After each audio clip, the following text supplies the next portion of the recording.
What is up, guys? We are up with another episode on the Gatekeeper Network Fight Night. Today I have Jasen with me. He's the host of the VFU podcast. He's a never Trumper kind of guy. And according to his podcast, it's where politics and pop culture collide. In the other corner, we have a professor of the Big Bad Gadfly, Bobby.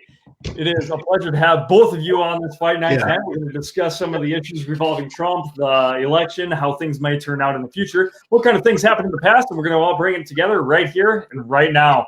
If you have any questions that you would like to know, please leave them in the comment section, and I'll reach out to them, and maybe we can get some of those in during the time. If we don't have time, then you're just out of luck. Other than that, Jasen, why don't you introduce yourself? Tell us a little bit of who you are so that we can know where your kind of viewpoint is in this whole crazy time. Yes. Well, first of all, thank you guys for having me on the show. My name is Jasen Dutch. I am one of the hosts and kind of the founder of Voice from the Underground, the podcast. As you mentioned before, we kind of go by the moniker that we're the podcast where politics and pop culture collide. So we focus a lot on politics, especially in the last year or so. Though our origins weren't necessarily political. We did a lot of stuff with like comic books and movies and stuff like that. We're all big fans of like Avengers and that sort of stuff. So, you know, we started out talking about that stuff, and then we kind of decided we wanted to save the world. So we've hybrid into that. My own philosophy is I was born from an evangelical conservative family. My mom and dad are both outrageous Trump supporters. I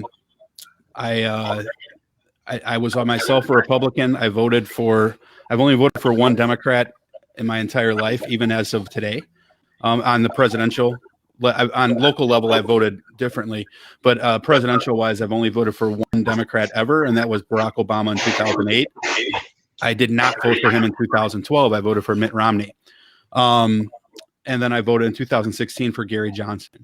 So I am very much not a fan of President Trump, and really, honestly, less of a fan of his supporters. So so that's me. I have a degree in religious studies, a degree in marketing, and a player hating degree. All right, well, thanks, Bobby. What about yourself? Give us a lowdown. Well, I'm just going to go off of what Jasen said. I was raised in a very far left-wing family. I grew up in the state of New York, deep blue under the reign of Emperor Cuomo and the Cuomo family. I have degrees in political science, English, and classics. I taught in higher ed for 20 years, including in the great state of California, where I was able to get tenure, and then I left. I live in Texas currently. On the Big Brown Gadfly, my goal is to be a gadfly to all sides. So I try to give everyone a hard time. I try to follow in the footsteps of Socrates, who said that a city was like a horse and it needs a gadfly to bite it, to make it move when it gets really lazy.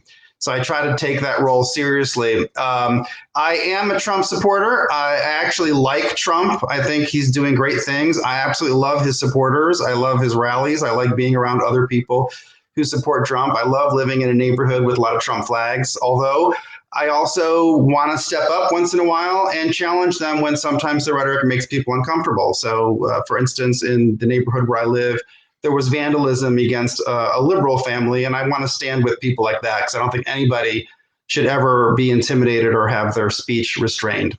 So, all right. Before we go, everybody knows that I am a conservative. I run the Schumann, or I'm the host of the Schumann Show. I'm going to try to present this with as little bias as I possibly can. I did not vote for Trump. I hated him in the previous election. I get why people hate him, and I also hate Biden. I think it's a loser versus an idiot. So with that is my standpoint, just so you guys know where I'm coming from, so I can be as unbiased as possible. All Anyhow, right. we're going to kick off. I have a couple of topics that I've written down, and then if anything else comes up throughout this topic or throughout this conversation, we'll just jump on that either at the end, or if other things come up, we'll hop on from there. The first thing that I think it's on everybody's mind would be the COVID situation. It fundamentally changed our lives. I, for one, was extremely sick. I was pretty out of it for 4 days, and then I woke up, and it's like the world changed. So my first question is, how do you think Trump handled COVID? Bobby, let's go to you first. I think that he did a good job given the fact that this was an unprecedented disease. I don't think that anyone here wants to subscribe to a conspiracy theory that this disease was engineered specifically as a reaction against Trump. I think anyone who would have been in office would have been confronted with the disease that was very difficult. I was on the show with Jasen Dutch. I was on your show at the time that Trump was revealed as having been COVID infected. And we could talk about literally. It came through. So we could talk about the fact that he had the travel ban, that he did use the Defense Powers Act, and we didn't run out of ventilators. He was able to mobilize a lot of private industry to produce the ventilators. But he did do the things that we would expect a president to do. Without trampling on the responsibilities and rights of the states. Generally, public health is a thing where governors are going to have a lot more say than the president. But even more importantly, when I think about the fact that he got infected, he went and he got treatment, and he showed the country a face of boldness and courage in the face of this disease. That's the kind of country that I want to live in. I want to live in a country that doesn't shut down and hide out in a cave out of fear. That doesn't mean you're going to be irresponsible, but I think we want to go boldly. We want to understand that as a country, we're going to face things like war. We're going to face challenges that are life-threatening, and I want a leader who understands that and who is not asking the people in his country to deal with any difficulties that he's not willing to deal with himself. And so I actually really liked the way that he dealt with his own infection. And in the debate last night, I felt that he had very specific things that he was talking about when he was asked about this by the moderator.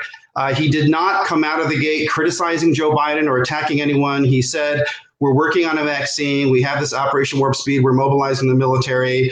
We're working with the private pharmaceutical companies. So I give him a high grade for it. I wish that people didn't die in COVID, but I think given the circumstances, the constraints, and his traditional constitutional role, I think he did a good job. Bobby, thank you. How do you feel Trump handled COVID-19? Asking me again? Oh, I'm sorry, Jason. No, yeah. So just real quick, if I can make a quick suggestion, can I suggest that we go on mute when the other person's talking, because there is a lot of background. First and foremost, as far as Trump's COVID response, I think you have to break this down and look at this in a couple of different ways. First and foremost, we do know now that Trump knew how dangerous COVID was going to be. I believe it was as early as January 17th. May have been the 21st, but whatever the date is, he knew what the risks were. The world at that point in time, America at that point in time, was more worried about impeachment, of course, because impeachment was going on, and also how bad the Harley Quinn movie was going to be. So obviously, as Americans, we have a tendency to kind of expect that these things aren't going to happen. We looked at swine flu, we looked at Ebola, we looked at Zika, and we said, okay, our administrations or maybe did protect us, but it's our own immunity as Americans and our own American exceptionalism that kept us safe in some weird way, right? So when I first heard about coronavirus, I was like, yeah, it's just another Chinese virus that's going on in China, and it might be 10 people here that get sick, et cetera, et cetera. But Trump knew on the 21st that I was wrong. And he waited weeks before shutting down the border. Now, when Trump shut down the border, Joe Biden said he shouldn't have shut down the border. Okay. And he said that he was doing something that was racist by doing that. And I think he actually used the word xenophobic, which reminds me of what Lindsey Graham said the same thing about him 4 years before. But the point of the matter is that, a lot of times people will bring this up and say, "Oh, look, the Democrats, they all said that Trump was xenophobic when they wouldn't have shut the border down." Well, Joe Biden didn't know then anything. He's not in office. He didn't know then what Trump knew then either. So what we were doing is we were going off of a foundational history of Trump saying things about closing borders, and now it looks to us through the peripherals and through the optics that he is shutting the border down because of the fact that he likes to shut borders down. He did so. He wants to build a wall. He did the Muslim ban. He said, numerous things. Why can't we have more people from Norway? How about we stop taking people from shithole countries, et cetera, et cetera. Is it all right that I said shithole? Sorry. But those are Trump's words. So, he had this history. Now, whether or not people, I'm sure we'll talk about race at some point in time during this, but whether or not people look at those particular comments as being racist or not is their perception, and in my opinion, the wrong perception, because I do. Okay. Now, when I hear someone say a lot of stuff about shutting down a border and then a virus comes up and I'm still thinking that it's going to be not a big deal because, again, I'm an idiotic American, and then he shuts the border down, of course we're going to think, man, he's using this virus as a way to shut down the border. Now, I can admit that I was wrong. The question is, can Donald Trump? Okay, so Donald Trump did a pretty good job during the beginning of the virus. I'll be the first one to admit that and I've admitted on air and on Facebook and on our website, that I thought that Trump handled the virus pretty well for the first 6 weeks of the virus, as far as policy. His mouth, however, did not. Okay, he continues to talk about how dangerous coronavirus is with one side of his mouth, and on the other side of his mouth, his actions make it seem like it's nothing. He talks about how the economy is important, but then and we need to get back going. But then at the same time, he says, "Look, aren't you glad I shut the economy down?" But it was his actions that wanted to get the economy back going. And he's the one who's still trying to get the economy back going. And I'm not arguing to say that we shouldn't, but the fact that he wanted that his actions did not reflect his words is something that is important to point out here, because hypocrisy is hypocrisy regardless of whose mouth it comes out of. All right, Bobby. Okay, I just want to talk about a couple things. First of all, I don't put a lot of stock in claims about things that Trump said when they come from people who are obvious opponents of his, and we don't have other corroborating witnesses. So in terms of Woodward or Bernstein, his book and his claim that Trump said that he knew how dangerous it was and he lied to the American people, Tony Fauci has already basically belied that notion. He went against that. He said, no, Trump was basically sharing the same things with the public that he knew. Trump delivered a speech, the State of the Union address, and he made it clear that he was very concerned about this virus. Nancy Pelosi ripped that speech up while he stood there in front of everyone. So I just, to me, I look at this, maybe you could pick bones about 2 or 3 weeks when he was weighing two things, do I want to create a panic and have everybody hoarding toilet paper and important things, or, oh wait, did he leave? He's gone. All right. Do I want to create a panic, or do I want people to take the virus seriously? Maybe at some point you could pick bones over 2 or 3 weeks. But I think he did a pretty darn good job. And I can't blame him for the fact that so many of his statements are spun as racist by people who have a vested interest in making him look racist because it'll help them win elections. I don't really believe the shithole comment, the shithole stories comment, because that came from Dick Durbin. During one meeting. Again, that's something that Trump said he didn't say. And if we had more proof, I could do more with it. And in terms of the economic shutdown, the reality is that the World Health Organization has already acknowledged that the shutdowns are causing serious impacts in poor communities all around the world.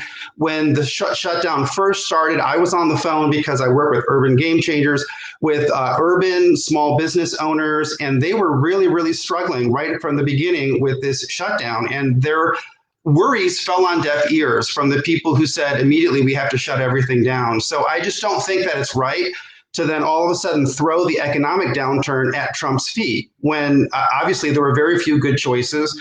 And if it weren't for the virus, we'd still probably be in the booming economy that Trump was in. The last time I checked, the stock market is still at over 28,000. I mean, that's even with the whole economy having been shut down for several months this year. So I still give him a good marks.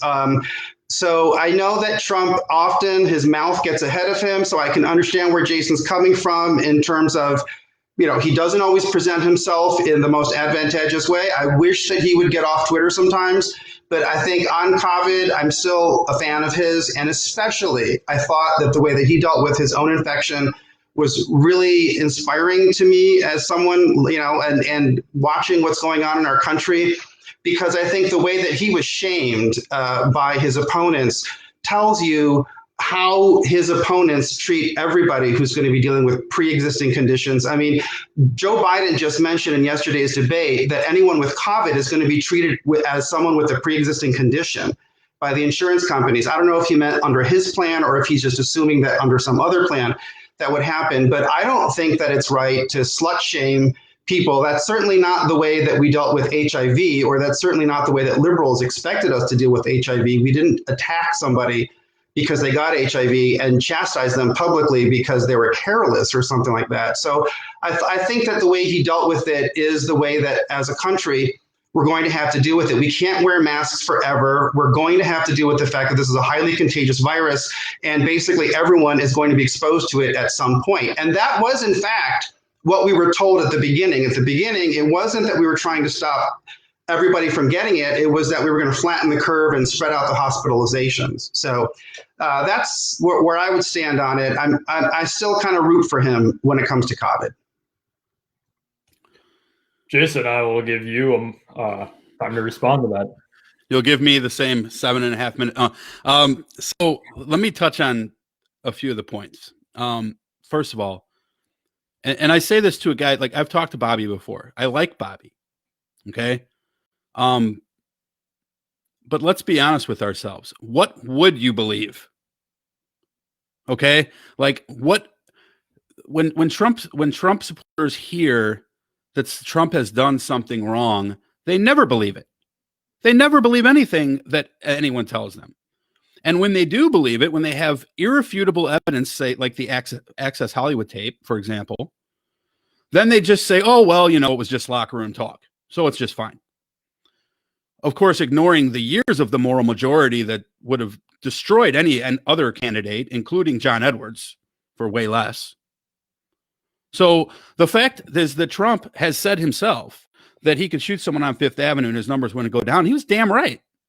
Because not only will people not believe anything unless they have irrefutable, videotaped, live, time-stamped, and notarized evidence of it, but then once they see it, regardless of what it is, it immediately moves from I don't believe it to no big deal.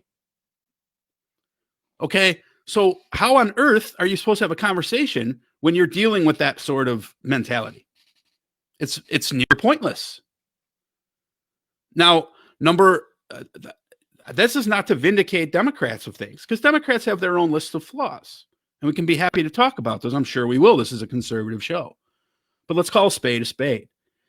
Nobody is going to, I don't know how many people are going to see this. The odds that 0.1% will be swayed by anything factual that I say is astonishingly low, because people have already joined their tribe and they're in their echo chambers. And of course, I'm just a radical, idiotic, CNN absorbed Democrat. So what on earth do I know? I'm probably just the devil screwing with my head. So what's the point? Now, I'm sorry. So I thought you were going to reply there, but so let me just touch on a couple things that you said. Okay. After my rant there was over, you talked about the shutdown hurting economically depressed communities. You're precisely correct, Bobby. That shows a systemic issue with our country. Let's address that systemic issue. The stock market, by the way, is not a direct reflector of the economy. It's not a good indicator of the economy. It's only a good indicator of people who own stock. Okay. I have about $70,000 in stock. That's nothing. So the stock market could quadruple tomorrow. And guess what? The $70,000 in stock that I have is higher than like 43% of Americans. I might even be low. It might be like a higher number, but that was the last I checked. And that was probably a year ago. So the stock market being high doesn't help anyone unless they own a ton of stock. Okay. You think you got $150,000, $170,000 in your 401k and the stock market being good is up. That's good, but that's not a good indicator of the economy. And Ben Shapiro has said that multiple times. Okay. So you won't believe me, but maybe you'll believe Ben Shapiro. And I'm not talking to you guys. I'm talking to the listeners. The pre-existing condition statement with Biden and COVID, I think you possibly took that out of context.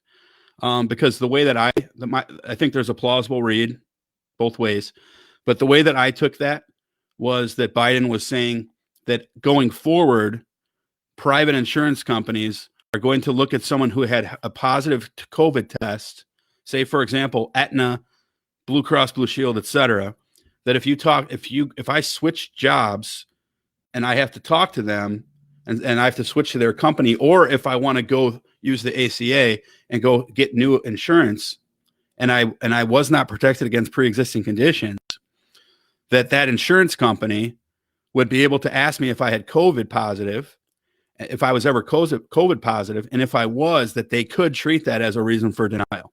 I think that's what he was saying there.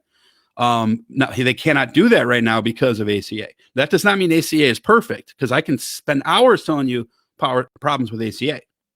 But that particular one is not a problem. And if Trump wants to keep talking about his new health plan, it's always 2 weeks away.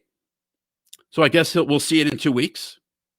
Same as time was. It's funny how the health plan and the vaccine are always 2 weeks away. And so is his tax returns, by the way. All three of those things are always 2 weeks away. 2 weeks from now, I wonder how far away they'll be. 2 weeks. And last but not least, when you say, and Bobby, I think you're a good guy, so maybe you didn't shame people with HIV, but Jerry Falwell sure did. Raul Reese sure did. James McDowell sure did. They said that this is the payback from the Lord thy God for thy sin. And this is the Lord striking you down. Same as they said after Katrina. Okay, this is God's wrath. So they looked at this. They absolutely shamed people with HIV because of the fornication that they had committed as being hated by God, and that being God's punishment.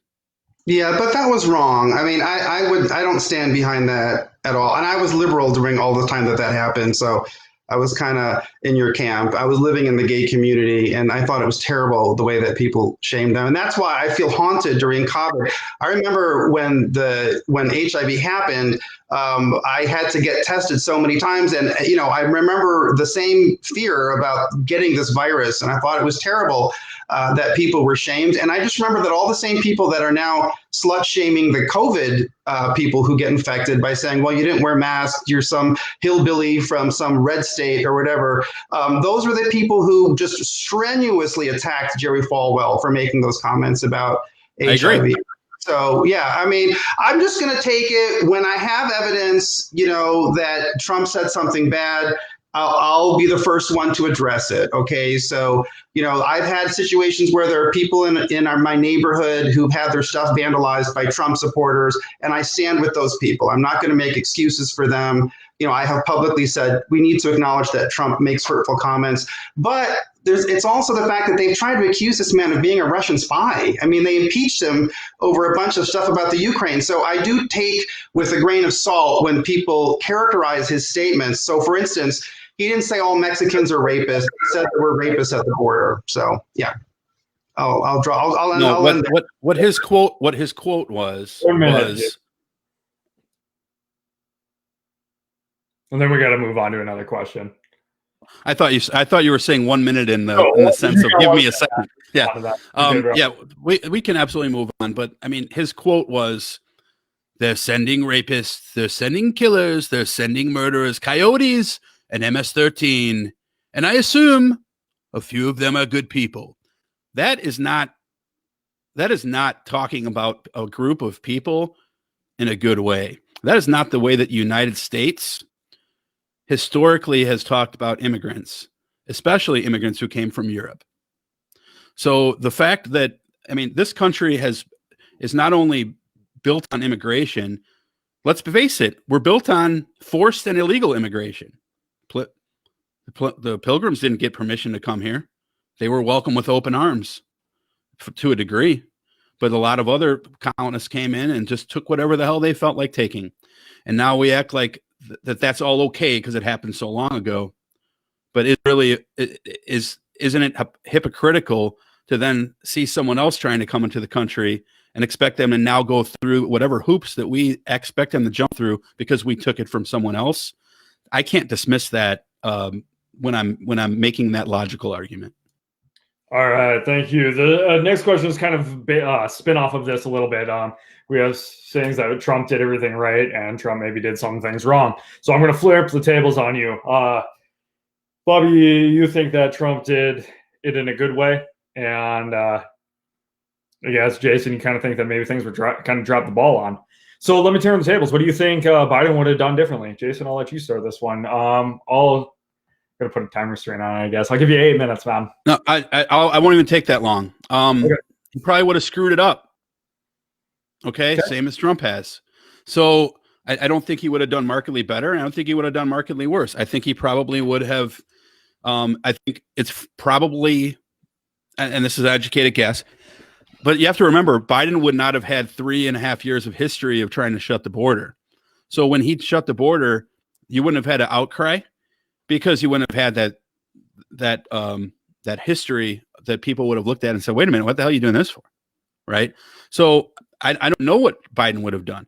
All I can do is look back at what they did during Zika and during swine flu, et cetera. Now, Biden and the Obama administration set up a pandemic response unit that Trump ended. We know that he ended this. Now, there's people who say that a few of those people were repositioned in other departments. New York Times and the Washington Examiner, which is a conservative publication, requested to see where those people are at now to prove that statement, and the White House gave no reply. This was way back early COVID. I haven't seen, now perhaps something has come out since then, but I certainly haven't seen it, and I pay attention to politics every day. So he shut down that group, and Biden probably wouldn't have, because he set it up. Okay, so now again, it would have been Hillary, not Biden, but Biden would definitely not have shut down that group because he set it up. And the thing about that group is that group, the pandemic response team, their job was to just identify a virus early in its stages, kind of like that movie with Dustin Hoffman. I forget the name of it, but from like the 90s, but where they go to that country and try to attack and study the virus there and keep it from leaving the community that it's in the first place, which of course China doesn't do. That's a problem with China. So I don't know what Biden would have done. I would assume he would have made mistakes, but what we have to remember is this. When 9/11 happened, George Bush got credit for taking what at the time we thought was good action. His poll numbers went up. When good things, and I'm not saying 9/11 was a good thing, I'm using it as an example. Of course, it's not a good thing. But, you know, when positive things happen under your watch, you get to take credit for those positive things. When negative things happen under your watch, you get to take credit for those negative things. Look at Jimmy Carter. You know, the interest rates went through the roof under him. Reagan got to take credit for fixing it. You know, was it all Reagan? Probably not. But he got to take credit for getting the interest rates to go down. You get to take credit for what happens during your reign, and you get to be criticized for the bad stuff that happens during your reign. That's just the way that it is. And during the next president, be it Biden or Trump or Kanye West, okay, that president is going to be able to take credit for whatever happens during his reign, and he's going to be criticized for what doesn't happen during his reign. And guess what? Trump got COVID. So maybe the people who said Katrina was payback for the sins of New Orleans should think maybe that COVID was a payback for the sins of Trump. I don't know. I'm just saying. So, but there you go. All right, Bobby, same question. I'll give you same time he had, so about 4 minutes. Okay, all right. So first, I think that Biden probably would have responded in keeping with most of the sort of Democratic leadership that we see in the party. Biden's pretty clear that he's not like these other elements like Andrew Yang or Tulsi Gabbard who want to go against the mainstream Democratic establishment. He is very much part of the Democratic mainstream. This is a mainstream party that relies excessively on experts from Harvard. They turn everything into an overly analytical process. I am sure that they would have tapped some really highly profiled and well-credentialed pandemic response team, and they would have done exactly what Trump did, but just spent a lot more time and a lot more breath and wasted money on it. And they probably would have done it sort of less efficiently, less swiftly. Probably Biden would have gone by what the experts were saying in January and February. And at that time, most of the experts were saying this was not going to be a critical pandemic. As you saw, probably a lot of the footage of many of the Democratic leaders who were encouraging people to go to Chinatown in New York and San Francisco. I think Biden probably would have gone along with that. And if we see how Biden responded, he was really quiet about the pandemic for all of those weeks, even though it was primary season and he was auditioning to be the Democratic nominee. So I think he would have been pretty ineffective. The other thing I want to ask Jason, though, I mean, maybe I don't know if I get to ask him a question, but what kind of messed up evangelicals did you grow up around? These are people who blame New Orleans sins for the fact that Katrina hit, and there are people who slut shamed HIV victims. I just don't, I mean, I was living around liberals when all that happened. So I just, I joined the conservative world later. I just don't know a lot of evangelicals who are that mean-spirited and nasty. But I do feel bad if, in fact, you came across those types. Well, let's be honest with ourselves. You rarely come across that overt mentality around the kitchen table and home. It does happen. I mean, you should hear the slander that I hear of the Black Lives Matter movement, even around my own Thanksgiving table, right? With my two half African-American daughters sitting at the table. Okay. But I mean, what you hear, these videos, first of all, like all of this stuff is on YouTube. You can go watch, you can Google or YouTube, whatever you call that search engine, evangelicals Katrina, and I'm guarantee you that you'll see that. So it's not like this is a secret, and it's not like it's not out there. There's multiple articles and there's multiple places online where you can see that, the way Jerry Falwell talked about HIV, the way that certain other evangelicals talked about HIV, Pat Robertson talked about HIV, and it's never in the way that the Lord commanded, which was in a loving way, and with forgiveness and the love of Christ at the center of any criticism that you would have.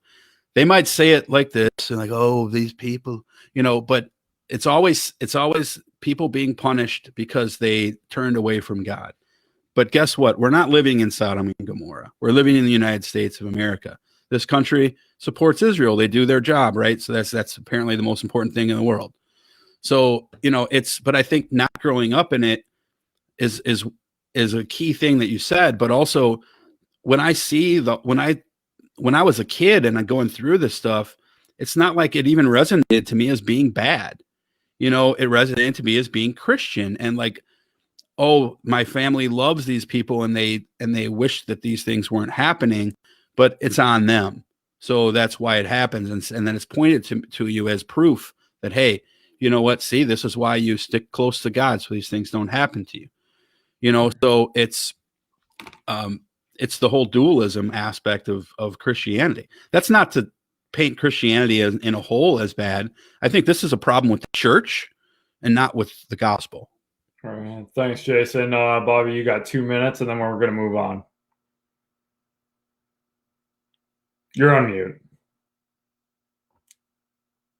All right, I'm on there now. You can hear me? Okay. One of the things that I would say is that I like Trump to a certain degree because all of the evangelical leaders of the corrupt churches that I have had experience with, all the denominational bigwigs in the places like the Methodist Church or the Southern Baptist Convention or the Pope, they all were very unforgiving towards Trump.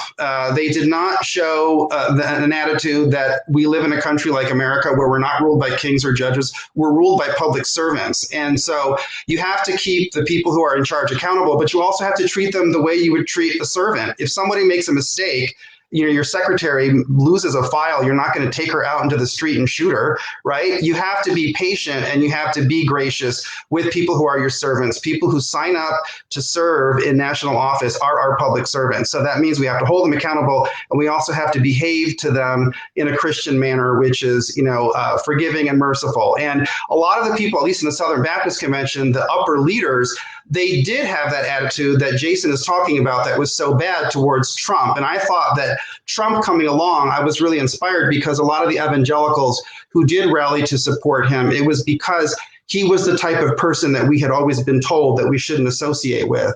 So he kind of broke the mold and he gave us a different pathway, a different type of access to a public leader. Even if we ourselves are imperfect in our own lives, like me, I've lived a very, very imperfect life. I find Trump very relatable, as opposed to someone who dots all the I's and who keeps all their dirty, nasty secrets undercover. So that's one thing. I did want to mention at some point, I wanted to talk about the border, but I'll just wait to see if that comes up later because Jasen mentioned that. So. That's a funny way of saying. If I could just quick say one thing about like Christianity in general, and like I don't want to come off as an anti-Christian here. I am very much against the status quo of the evangelical church, but please do not confuse that with being anti-Scripture or anti-New Testament. Believe me, I'm not a fan of Leviticus. But the point of the matter, I think, is important that. When you look at the way that evangelicals, and I realize I'm talking to an audience of evangelicals here today, and I'll quote Paul, I am the worst of you, right? I am the worst. I'm not perfect. When it comes to sinners, I am the worst of thee, and it is not by grace. It is by grace that you have been saved, not by works lest that no man can boast, right? So, but when you look at a community of people that was led by the moral majority and everything was about the traditional conservative values, like obviously fiscal responsibility, which this administration has showed no fiscal responsibility whatsoever with the way the deficit is, but then also like the traditional Reagan good spiritedness and the soft mannerisms and the way they tried to impeach Clinton because they said it was the ethics of office that was most important, and all of that went away. And you have so many Republicans right now who are literally in the Biden camp, most notably Colin Powell, right? I mean, that's a huge thing that I think we can't stop looking at there. But these folks literally believe. I think it's like 30 seconds. No problem. I think it's like 40% of Republicans, evangelical Republicans, literally believe that Hillary Clinton drinks the blood of children to stay young, or at least thinks it might be true. They literally believe that, 40% of Trump supporters. And they also believe that Obama was not only a Muslim, which would have been fine if he was, but Obama's got quite a few Christian statements. In fact, he said, when things turn bad, we remember Christ. But they also believe he was a Black Panther. Because... Okay, we can move on. I'll give Bobby 2 minutes to respond.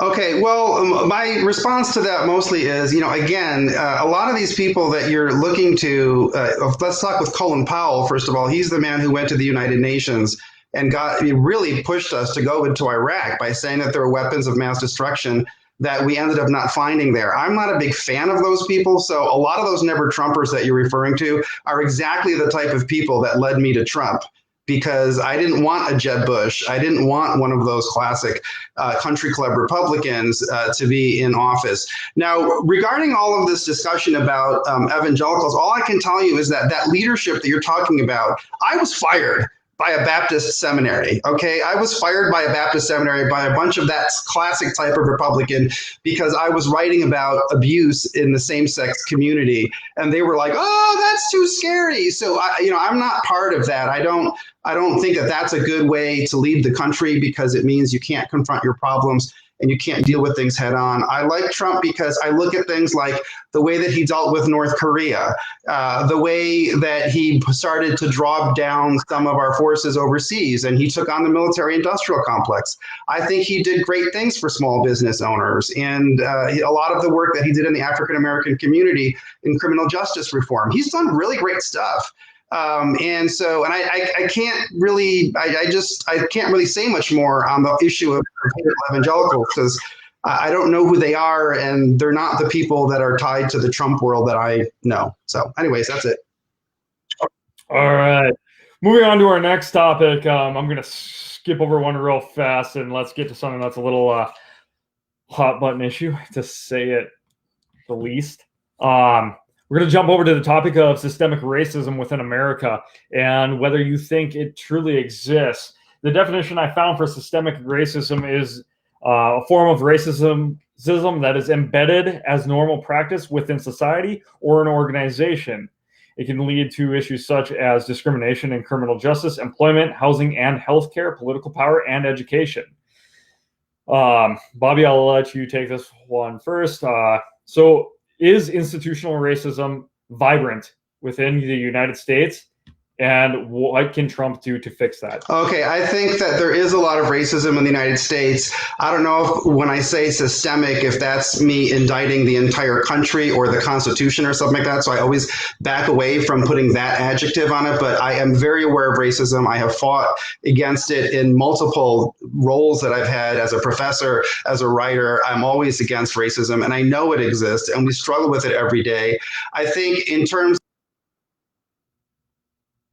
of the situation, opponents who want to use the term white supremacy, which is extremely melodramatic. It's a total exaggeration. It escalates the discussion. And there is such a thing as critical race theory, which is being pushed not only at schools, but in companies and in the government. And critical race theory is really the least productive response to it. As a professor, I can tell you, I've taught African American literature, I've taught Latino literature, I've taught ancient literature, Jewish literature. It's always great to expose young people to the history and the arts and the heritage of different cultures in the world. That's multicultural. It begins with a discussion about power, and it begins with generalizations and assumptions of the people who are brought into those kinds of workshops. So it makes everybody defensive. It doesn't go anywhere because there's a lack of content in it, right? As someone who has studied African American literature, I wrote a book called The Colorful Conservative, and half of it was about African American literature. I'm horrified by how little knowledge of the history and literary accomplishments come up in these discussions. And the fact that people don't even know who some of the specific people are in Black history, but they want to jump ahead to the part where they get to talk about how all white people are racist, a statement that I think is just totally counterproductive. So I don't know if I'm answering you, but I think that Trump is absolutely on the right path with banning critical race theory in a lot of these places. I think he should withhold funding to universities that are forcing this on the students as some kind of curricular distribution requirement. But I do think that one thing where I will maybe feed into Jason's narrative a little bit is I think that Trump on education needs to change course. I think he needs to look at the discriminatory practices, both in the labor practices of education, particularly the tenure system and the way that higher education is structured. And I do think that he needs to address the educational discrimination in schools. Because as I discussed on Jason's show, I have seen firsthand, and I know people who research the numbers on this, Black and Hispanic students are often sent for discipline when white students are sent for counseling. And that has a huge impact. So I think that that's something that I would like to see him. I would love it if he got a second term and he fired Betsy DeVos and brought in somebody who could take those questions seriously instead of just going to school choice and homeschooling as the option. Okay, so I think on this one, Jason and I might not be so at odds, but I do, when you ask me about systemic racism, I have to comment that I really am not receptive when people bring up the term white supremacy. I think it just shuts down conversation, and it's not an intelligent way to attack this problem. Jason, 5 minutes. Okay, so I need 105. So first of all, let me talk about where I agree with you. First of all, yeah, I agree. Betsy DeVos, I don't know how she's the last. She's the last survivor. She should have been the first to go.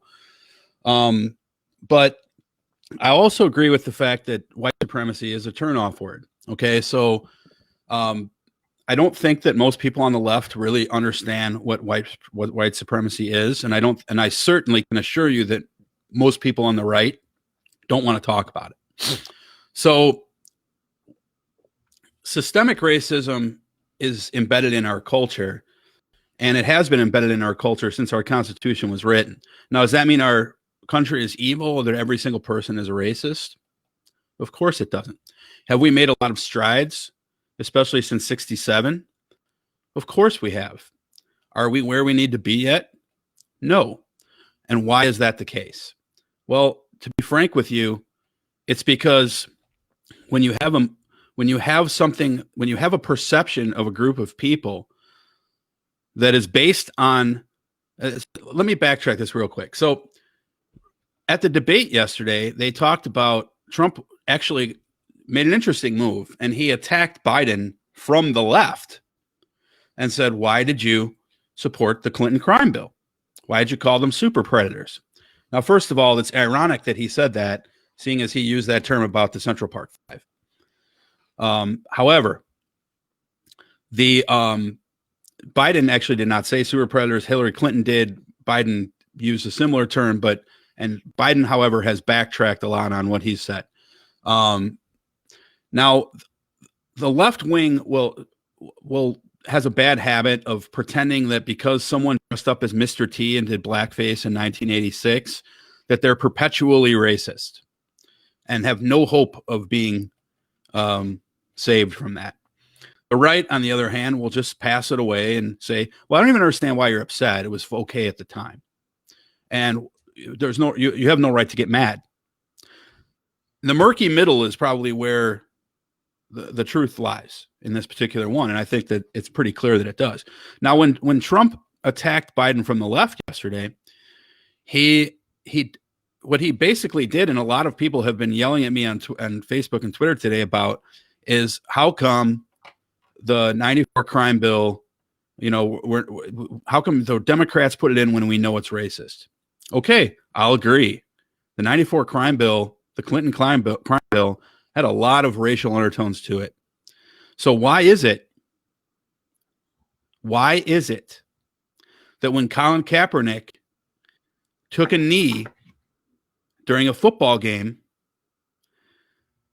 to fight against this racism caused by the 94 crime bill and fight against the effects of poor policing and a corrupt prison system implemented in the 94 crime bill, as well as the Nixon policy and Reagan policy before it, why is it that they called him un-American? Why is it that when he first started by sitting and then talked to this is I'll quickly run through the Kaepernick story because it's important. Kaepernick sat, the camera zoomed in, people got mad. Nate Boyer, a Green Beret and center for the Seattle Seahawks, called Kaepernick and said, hey, Cap, I'd like you to kneel. Kaepernick said, why? Because they met for lunch. And Nate Boyer said, look, as a veteran, people can take this the wrong way. I understand what you're doing, but why don't you kneel? Why should I kneel? Because when a troop is killed or a police officer is killed, they present the folded flag to the parents or Gold Star family in many cases now by kneeling. 1 minute. Right? So you're kneeling in mourning to this lost brother. So I think it would make more sense if you knelt during the national anthem in mourning of your lost brother. They called Kaepernick hateful, un-American. They worried about his socks. They worried about him wearing a Castro t-shirt. Do we have to agree with everything someone does in order to say that one statement that they make in their life is accurate? Of course not. You guys say that all the time about Trump. Well, ignore what he says. It's about what he does. But with Kaepernick, you don't see that. Why? Why do you see that the Willie Horton ad was so effective in getting George H.W. Bush elected over Michael Dukakis a week before the election when he was down by 8 points because of a Willie Horton ad? Because Willie Horton looks scary. Okay, racism is an issue, but yes, it's also is that my time? I'll pull a Joe Biden. I have a lot more to say on this, but I'll let go ahead and let Bobby. 2 minutes to respond. I think that when you're talking about racism and you put this in the two-party framework, it's all about understanding the relative importance of symbolic gestures versus deep institutional impacts. Okay, so the Democrats, yes, in terms of symbolic gestures, they always have the upper hand because they have a majority of a lot of these ethnic groups voting for them. They always say the right things. But I'm telling you, I came from academia, which is totally, completely dominated by people who are left of center. And in that world, I'll give you an example. 30% of the country is Black or Latino, and only 6 or 4%. No. What was it? It was 7% of full professors are Black or Latino. It's massive discrimination. I worked at a Hispanic serving institution in Los Angeles, and they were treated like cattle. I mean, the liberal white academics who ran that treated them with total contempt. Anti-discrimination measures are very often not enforced. Kamala Harris was the Attorney General of California when I was in California. I watched her not take care of any of the racial discrimination that I filed complaints about and got retaliation for, all right? But what they do is they like affirmative action because then they can do what they did at Southwestern Baptist Theological Seminary, where they fire all the senior faculty who are highly qualified, who are Black and Latino, and they want to hire lots of young, underpaid assistant professors who are at the lower ranks who are going to be easily intimidated and easily controlled. And so you have this weird disjunction where, yes, there are a lot of things that are hurtful that I can look at and say, okay, Republicans say these hurtful things. They don't have the right tone. I wish they had a better tone. But I am sincerely just a lot more concerned with the deeper impacts. And I think Trump did have a huge impact by doing that criminal justice reform. I just wish that he would apply the same logic to the field of education. Jason, you got the same 2 minutes to respond, and then we'll move on. Quickly, criminal justice reform, that bill started under the Obama administration. It was watered down and opposed by Tom Cotton, Ted Cruz, and others. They brought it back up after Jared Kushner and Van Jones kind of jointly pushed for it during a town hall. And Paul Ryan, after the Republicans lost the House in 2018, they pushed it through. I think they mostly did it for optics, but I do applaud the bill. Though I do think it's also very watered down and it's very non-effective as far as what it's done. In fact, all they've done so far is just talk about, they've put together best practices on what people can do to try to make things better in the prison system. We haven't seen very many releases. We should have over 18,000 releases by now. And I think that the number of releases that they have is in the hundreds, and that's because we have private prisons and we shouldn't. As far as the what we were talking about racism in academia, I totally agree with you. Okay, Kamala Harris is not a leftist. I don't know why people keep saying she is. Yeah, she votes against Trump, but so does Susan Collins. She's looked at as being a moderate Republican, but she votes with Trump 97% of the time. So to not use that same measuring stick with Kamala Harris is sort of silly. I wanted Paul Deming, a former police officer, police chief in Orlando, and from a swing state, to be the vice president. But the Democrat establishment is corrupt, just like the Republican establishment is corrupt. The issue with racism is this. When you deny that something exists, that is a necessary ingredient for helping bigotry along in life. Hate is not. You don't have to hate people to do things that are racist. I don't have to hate Black people to think negative things about Black people. I don't have to hate Hispanics to think negative things about Hispanics. I could be married to a Hispanic person and still have a negative perception of Hispanic culture in general. So it has nothing to do with hate. It has to do with not wanting to do anything to change it, laughing at ideas like reparations because, we should have done it 300 years ago, and then pretending that these things that there's no obstruction to this whatsoever. Here. Go ahead. I want to touch on the moderator bias. I know. Do I get to respond at all, or? Oh, we got to move on because we got to be done here in about 10 minutes. So moderator bias. Fake news. Okay, so what's the next question? So next question has to do with immigration reform on border patrol and everything like that. How is Trump handling that? Is it right? Is it wrong? What would you do differently? I know it's a huge topic covering 10 minutes, but do what you can. Jason, I'll let you start this one out. So how do you think Trump is handling immigration, and what would you like to see be done differently? So he's handling it as a political issue, which is to be expected. Thank you, Newt Gingrich, for making this a wedge issue. Just like you did with abortion and all the other stuff. So the immigration is very difficult. Obama was known as the deporter in chief. So I think that what is important here is to talk about, or should I pull a Mike Pence? This is a great topic. Thank you for asking it, but I want to go back to racism. But immigration does play into race a lot, because you see the problem that Trump has done is Trump has talked about things from the angle of culture war. And even a lot of things that Trump hasn't specifically said himself, he's, quote, dog whistled or implied. And a lot of his supporters have run with the ball, so to speak, where Trump was more or less just handing it off. Because let's be frank with ourselves. A lot of people think it's okay that when Latinos move into the neighborhood or blacks move into the neighborhood, that if you're a reasonable middle-class white person, moving out is probably the smart thing to do.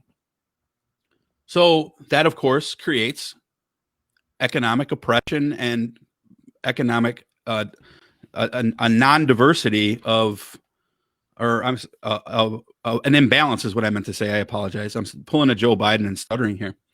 An imbalance in how economics work out. So, but moving into specifically immigration, again, the wall is a culture war item. It's meant because it's like this America first, America only, America regardless, and the issue with immigration is that Obama did a lot of stuff during when he was working with the border crisis in the mid 2010s that was not good. But let's look at what he did. So Obama first was doing catch and release. People were complaining about it. It wasn't really helping. So what he did then is he decided to detain the people who were coming across the border. And when he detained them together as a family. So he took mom, dad, kid, whatever it was that came across the border together, and he put them into a holding cell, right? Because he wanted to keep the families together. 15th Circuit Court said you can't do that. So he then let the kids go, put them into foster care, put them in with the relatives, or in some cases, where he didn't know who to put them with, they put them into an area or a detainment cell or wherever you can call it, a cage if you want to wait to find where they were supposed to go. The issue with Trump is that even though that was found to be illegal by the 15th Circuit Court judge, Trump did it anyway, again, and purposely separated the children from their parents as a deterrent, even though he knew it was illegal, because he wanted to get money to fund his wall. Let me repeat. He used children and the threat of detaining them that he knew was illegal because Obama had done it as a deterrent, because he wanted to piss people off enough where they'd give him money for his border wall. He used kids as ammunition for money. You got 3 minutes and 30 seconds to respond, and then we'll wrap up. Okay. You said that Trump speaks in dog whistles. So I just want to say that it is true that you can't deny that racism exists. Also, if you see it everywhere, that's just as much of a problem when it's not there. Is it racist to expect people to have ID cards to vote? No, I don't think it's racist. Is it racist to want to have a border where, I mean, especially in the middle of a pandemic, which was brought because of global moving across borders? Of course, you want to know who's in your country. You want to know that they're here for a good reason. And many of the people who are at the center of this, the people who are being pulled in two directions, are people that I sincerely view as a diaspora. They're not at home here in America. They would be happier, many of them, in El Salvador, in Honduras, in Mexico, if those countries had the conditions that would allow them to stay. Maybe that is not what is motivating Trump, but that's what motivates me. And that's why I like Trump's immigration policies. I think when you're dealing with such a developed system of immigration fraud, like using the asylum loophole for things that were never meant for asylum and overwhelming the court system intentionally and bringing young children in parts of the border that are really remote from any kind of border guards, so that the Democrats have fought so that we don't need to require them for IDs. We don't know who they are. We don't know where they're going. We can't even prove that the people that they're with are their parents, but we do know there's a lot of sexual trafficking. There's a lot of human trafficking. And I remember, all of that goes into this. I don't believe that it is best for anyone involved to export a third of a population of some of these countries to the United States, where this is not their language, this is not their culture, this is not you're forcing people to live in exile. It's like when you read the Bible and the Jews were forced to live in Babylon. Okay, that's the other side of it. So I absolutely think that it makes sense to have an orderly system at the border and to get some kind of grip on who's coming into the country, why are they coming in, how long are they supposed to be staying here. I married an immigrant. I know that when I petitioned to have her come in for citizenship, I had to sign a document that said that I could never be a public charge or she would get deported. And because of that, at the age of 39, I went to basic training for the United States Army so that I would be able to have an income and she'd be able to stay in the country. I don't think it's too much to ask for everyone involved to follow basic rules. And so I don't think this is a racial issue at all. I think that one of the things that is we have to acknowledge is that countries have different cultures, they speak different languages, and you can't just randomly uproot people and send them to somewhere else. It makes me think of when Democrats are talking about making Puerto Rico a state, when Puerto Ricans have voted in plebiscite after plebiscite not to become a state. It's like the Democrats, they politicize this, I feel. They really use this as a set of pawns on a chessboard, and it's not really what's good for them. It's not good for the kids that are involved to be like put in the middle of this. And it's not good for people here. And there is a lot of human trafficking, and that's something that has to be taken into account. All right, we're going to move on to the closing statements. You can use it to go back and talk about whatever it was you wanted. This will be the last 2 minutes that you will have in the show, so let it buck. Jason, I'll start with you. Okay, so I think that the most important things that we look at when we look at this election is that are you in a better place? And they ask this question all the time. Are you in a better place now than you were 4 years ago? Now, that question, I think, answering that question right now is harder than that question has ever been. Because I don't personally hold Trump responsible for the economic issues that came alongside with COVID-19. Because any president would have had economic issues that came alongside with COVID-19. So I'm not going to specifically blame him for that. However, I'm also not going to specifically give him credit for the economy being good before that, because he really doesn't have any policies that he implemented that led to that economy. Now, I'm sure that Bobby going after me will bring up, the USMCA and issues and other things like that. But just before he brings those up, those things have not been shown to have given any economic stimulus growth that would reflect what we have seen. Where did the economy come from then? Well, let's be honest with ourselves. We had 39 consecutive months of job growth 12 months into the Trump administration. Trump was only president for 12 months of those 39 consecutive months of job growth.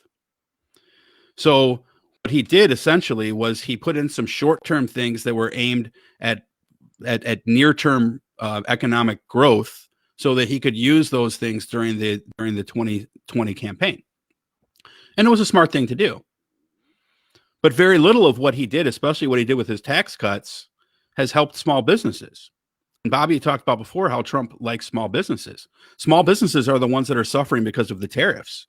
Small businesses are the ones that are suffering because of the shutdown. AT&T's not suffering. IBM's not suffering. Microsoft's not suffering so much. Amazon's doing great.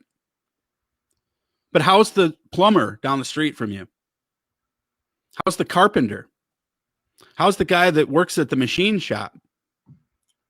And then when you try to create all of these issues with fear of mail balloting, which, by the way, we've been voting by mail since the Civil War because soldiers were not looked at as full citizens back then. And they tried to change that and give them the right to vote because they weren't present at the time. That's why we need to get Trump out of office. Okay, Bobby, you got 2 minutes. All right. I'm just going to say my case for supporting Trump has to do largely with the team of people and the associations that come with them. Trump has a lot of bad people around him. Biden has more. But overall, on balance, to get the Democrats into the White House and then to have them in control of both houses of Congress potentially is dangerous, because all of the left-wing policies that are coming out of the Democratic Party right now are based on fantasies. They have a fantasy that you can live in a country and not have a border. They have a fantasy that somehow you can have an electoral system with no fraud without even asking people for their ID. They have this fantasy that somehow a media industry and an educational industry that openly discriminates against people based on their viewpoint or based on their faith will somehow be able to produce a flowering of ideas and a true civil discourse. And the left doesn't want to concede that there is cancel culture. They don't want to see the violence of the far left extremism. They don't want to see the instability that is caused by lawless immigration practices. They don't want to look at all of the breakdown of the family because of all of their social experimentation. They don't want to look at any of that. And even when we talk about the trade policy, I mean, basically, there were so many people who were ignored and were brushed aside when they talked about the fact that their towns were being devastated by opioid addiction and by the shutdown of industries. These were things that the Democrats basically, it didn't fit their worldview because they are driven so much by these educated elites who live in major metropolitan centers. They weren't listening to people out there in America. And what am I going to get if you get Joe Biden in office and then the Democrats take both or one of the two houses back?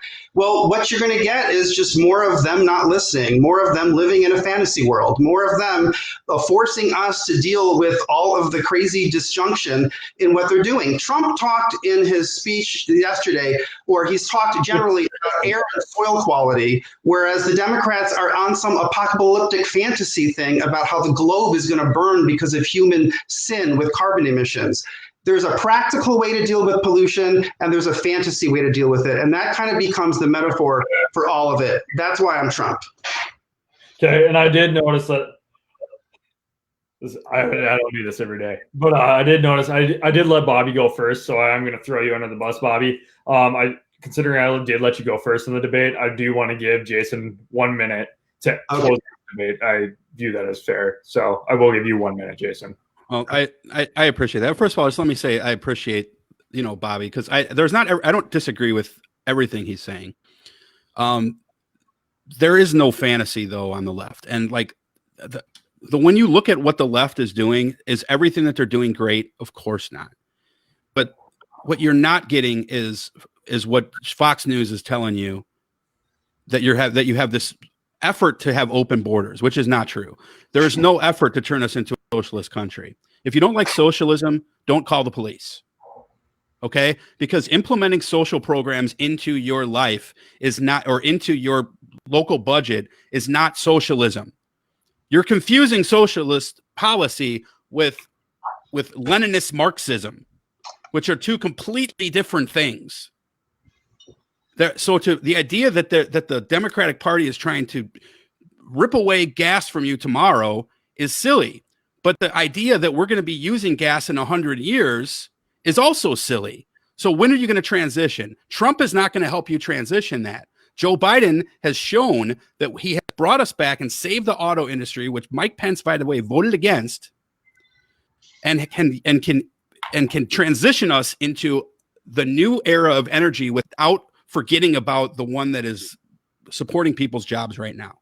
But this fear tactics, 10 seconds. Gotta go. All right. Thank you, both of you, so much for coming on to the show.